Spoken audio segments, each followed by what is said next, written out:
Well, actually, you were in a Spy Hunter used to fly. I was in the game. That's right, Mark. Yes, Dylan was in the was it the Scarface game, if I'm not mistaken? Scarface. The world is yours. That's right. Were you really? He was. Yeah, yeah. It was like a weird dream come true. I used to be in a sketch group called the Blackout Broadcast, and one of my partners went on to become a voice actor. And he was working on the game, and they said, "Do you know any comedians?" Like kind of, Dennis Leary type.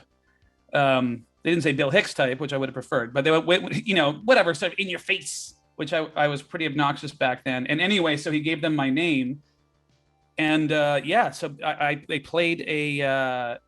Okay, in the movie, there's a comedian played by Richard Belzer. Yeah. Who? I believe he gets like machine gunned. Yeah. So I was that character.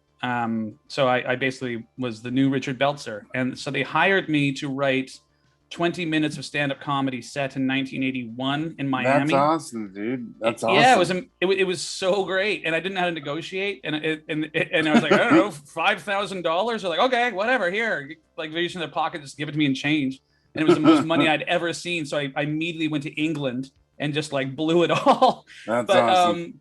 Yeah, and then I wrote 20 minutes of stand-up set in Miami in the early 80s. And then when it showed up, they were like, we want to make heckling an option. So then I had to go and write a bunch of heckles. So when you play the game, you can either sit there and watch me do stand-up for 20 minutes, or you can heckle, and it's in Tony Montana's voice. And then I reply.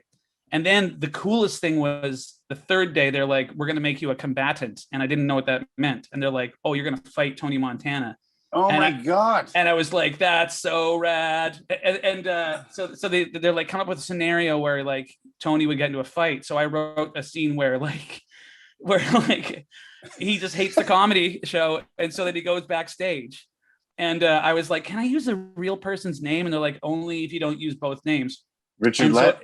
No, I didn't go with Lett. Although the name of the character is Dick Hackney, which is hilarious. Which is based on Richard, and I love Richard, but I couldn't resist. And then you can go down the hallway into the green room, and I'm sitting on the phone talking to my agent, and the name I use is Dennison, which was Mark Dennison, who I was mad at the time. He used to manage Laugh Lines. He's no longer with us, unfortunately. But and so I'm screaming at him like, "This is the worst gig ever. There's full of coked out weirdos in bad white suits." And then I get into a fight with Tony Montana. And the funnest part was recording the punches and the kicks, because I just had to go like, ooh, ah, ooh, ooh.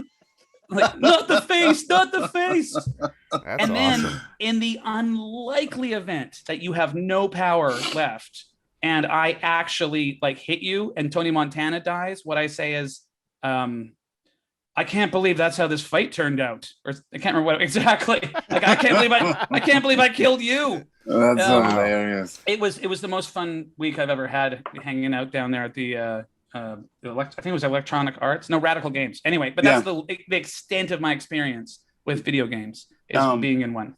Isn't that the game where if you're like low on life, you just do a bunch of blow and then you get back to full health? Isn't that the one? Or like you do coke and then Tony spazzes out and can beat up like 20 people at once?